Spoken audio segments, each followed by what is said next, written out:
המערכת ברמת הגולן הוקמה ב-2017. אנחנו משתמשים איתה לכל השטיפות חביות, שטיפות מכלים, סטריליזציה של בוקר וצהריים של קו מילוי. יש לנו שימוש מלא איתה, היא עובדת פה, עובדת יפה. לפני מערכת סולרית היה לנו מערכת של חימום על ידי סולר. מים חיים סולר, רגילה, עשן, בוילר. קצת מזהם את הסביבה, תקלות. ועכשיו אנחנו משתמשים במערכת חימום של טיגי, מערכת סולרית עם חימום של סולרי של שמש.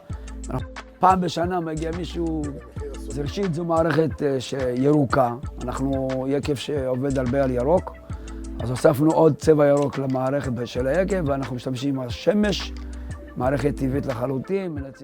3 שנים החזר השקעה על המערכת. אין תקלות, עובדת יפה מאוד, לא צריכים עשן ולא צריכים פיח ולא צריכים הרבה דברים כאלה. מייצר 5.5 מיליון בקבוקים, אנחנו קולטים 6,000 פלוס מינוס טונות של ענבים, יש לנו 300 ומשהו מכלים ו13,000 חביות, וכל זה צריך שטיפה ואין ניקיונות, ואנחנו משתמשים במערכת של טיגי. רק יין, ויין איכותי כמובן, שזה קצת שונה. שההבדל הוא עצום. אין ספק שזו מערכת שהיא החזירה את עצמה וכולם נהנים, היקב רק מרוויח, והטבע מרוויח.